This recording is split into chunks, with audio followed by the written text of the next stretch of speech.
프리미엄 스마트 러닝 윌라.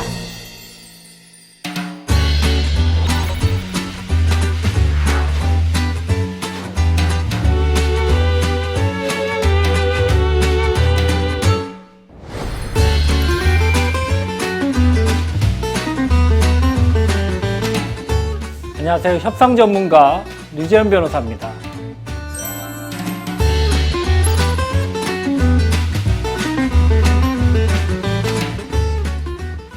직장인들이 가장 성공적으로 협상을 하고 싶어하는 상황은 바로 연봉 협상 상황입니다.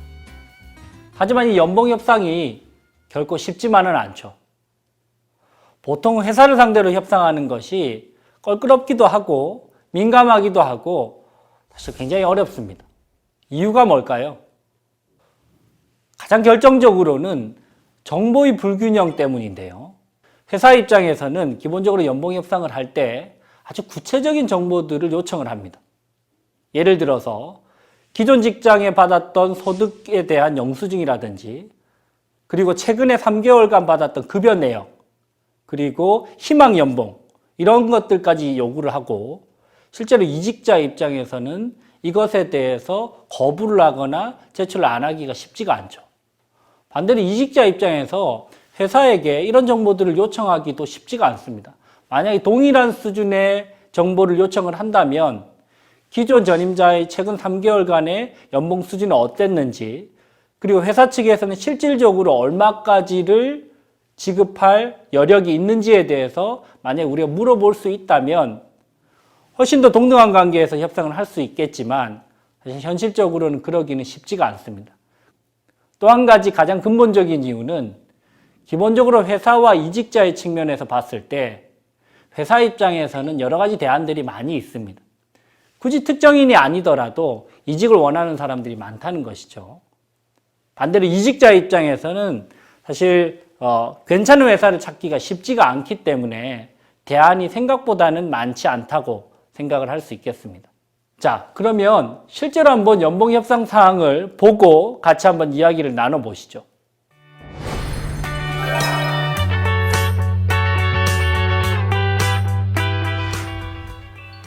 두 차례 인터뷰를 진행하느라 고생 많으셨습니다. 감사합니다. 저희가 찾고 있는 역량을 갖추었다고 평가되기 때문에 지원자님을 긍정적으로 판단하고 있습니다. 예, 좋게 봐주셔서 감사드립니다. 네, 일단 이전 회사 내역 관련해서 서류들은 잘 검토했고요. 그런데 저희가 다만 연봉 관련해서는 이견차가 있기 때문에 좀 더 논의돼야 할 부분이 있습니다. 기재하신 희망 연봉이 5천만 원인데 맞으시죠? 예, 맞습니다. 지금 연봉이 4,500만 원인데요. 이직하면서 500만 원 정도 인상이 없으면 이직하는 것이 의미가 없다고 생각하고 있습니다. 네, 충분히 이해하는데 저희 회사 내규상 가장급 2년차 연봉이 4,600만 원입니다. 4,600만 원이요. 당황스러운데요. 네. 예. 회사 내규를 어기게 되면 형평성에 문제가 발생하기 때문에 좀 불편한 상황이 있습니다. 하지만 지원자님의 역량을 저희가 높이 평가해서 최고 기준으로 제안 드린 내용입니다. 예, 일단 지금 연봉하고 차이가 거의 나지 않아서 당황스러운 면도 있는데요. 회사 입장도 이해가 안 가는 바는 아닙니다. 이번에 면접 진행하면서 저는 이 회사가 더 커질 거라고 확신이 들었고 함께 하고 싶은 마음이 큰데 그런 금전적인 부분도 간과할 수는 없다고 생각합니다. 그래서 그 방법을 같이 한번 찾아봐 주셨으면 좋겠는데 이전에 기준 외의 규정으로 적용했던 케이스가 있을 것 같은데요. 혹시 없었나요? 거의 없습니다. 없었나요? 네, 그래서 제가 확답을 드릴 수 있는 내용은 없고요. 네네. 다만 지원자님이 특별한 역량을 갖추신 부분이 있으시다면 제가 인사본부장님께 보고를 한번 드려보도록 하겠습니다. 혹시 관련해서 내용을 증명해 주실 수 있으신가요? 예. 지금 회사에서 굵직한 프로젝트의 PM으로 성과를 냈던 경험들이 있습니다. 그 중에 한 케이스에서는 언론의 관심도 굉장히 높았었기 때문에 팀을 대표해서 언론 인터뷰를 진행한 경험이 있습니다. 그 자료를 제출해 드릴 수 있습니다. 네, 일단 그 자료를 저한테 제출하면 본부장님께 보고를 하도록 하겠습니다. 그 자료는 언제까지 제출이 가능하신가요? 이번 주 금요일까지 드리겠습니다. 네, 알겠습니다. 그러면 제가 받아보고 차주에 연락을 드리도록 하겠습니다. 감사합니다. 네. 자, 여러분들이 만약에 저 상황에 있었다면 어떤 협상을 하셨을까요?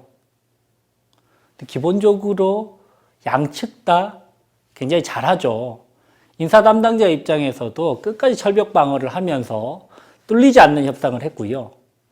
그리고 반대로 이직자 입장에서도 사실 협상을 굉장히 잘했습니다. 기본적으로 회사 상황에 대해서 내가 충분히 이해를 하고 있다. 그리고 회사의 발전 가능성에 대해서도 긍정적으로 생각을 한다. 다만 어느 정도의 이견이 있기 때문에 이 부분을 같이 어떤 식으로 해결할지에 대해서 논의를 한번 해보자. 이런 톤 앤 매너로 이야기를 했는데 이거는 커뮤니케이션 방식 중에 가장 좋은 방식의 커뮤니케이션이 아니었나라는 생각이 듭니다. 반대로 아쉬웠던 포인트는 어떤 포인트일까요? 지금 연봉이 4,500만 원인데요. 이직하면서 500만 원 정도 인상이 없으면 이직하는 것이 의미가 없다고 생각하고 있습니다. 통상적으로 이직을 할 때는 기존 연봉의 한 10% 정도는 우리가 인상될 것이라고 기대를 하는데 기존에 4,500만 원이었기 때문에 10% 정도 연봉 인상을 요청을 드립니다 라고 이야기를 하든지 아니면 업계에서 평균적으로 이 정도 금액은 받고 있는 것으로 알고 있는데요 라는 식으로 언급을 하든지 제3의 기업에서 저한테 제안을 했던 금액이 5천만 원 정도 되는데요 라는 식으로 조금 더 설득력 있는 기준점을 마련을 해서 제시를 했다면 아마도 인사 담당자 측에서 반박하기가 쉽지만은 않았을 것이라고 생각이 됩니다. 자, 두 번째 포인트는요. 인사 담당자의 입장에서 한번 고민을 해봐서 접근을 할 필요가 있습니다. 인사 담당자는요. 궁극적인 의사결정권자는 아닙니다. 그 사람도 어떤 방식으로든 결제를 받아서 연봉 협상을 진행을 해야 되는데 그러면 이 사람이 인사본부장에게 보고를 올릴 때 어떻게 하면 조금 더 수월하게 결제를 득할 수 있을 것인지에 대해서 사전에 고민을 해서 적절하게 자료를 준비를 했더라면 오히려 조금 더 부드럽게 매끄럽게 협상을 진행할 수 있지 않았을까라는 생각이 듭니다. 또 한 가지 포인트를 말씀을 드리자면 너무 연봉에만 초점을 맞추지 않았나라는 아쉬움도 조금은 듭니다. 연봉 협상이라고 해서 연봉만 이야기하는 자리는 아니거든요.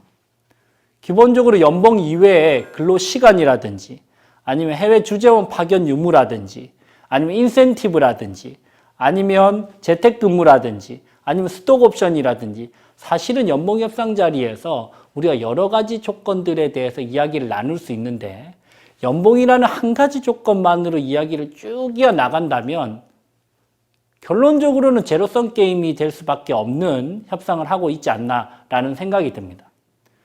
몇 차례 이야기를 했음에도 불구하고 연봉이 생각보다 조정이 쉽게 되지 않는다면 그 자리에서 모든 것을 결정하지 마시고요.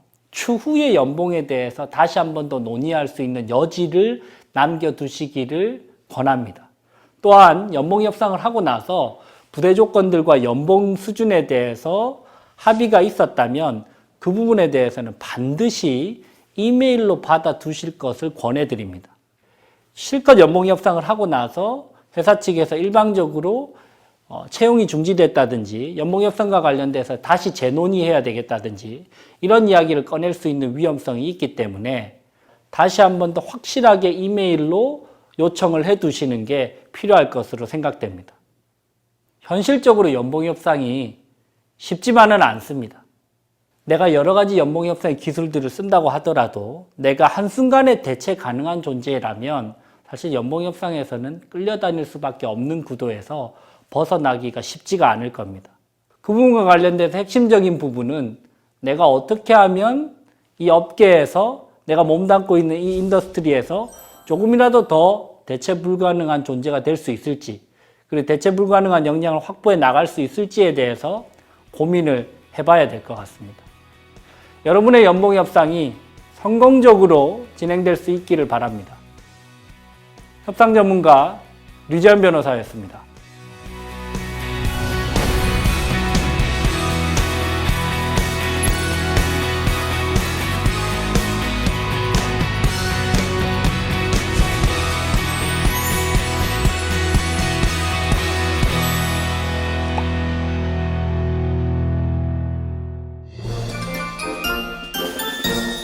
윌라 윌라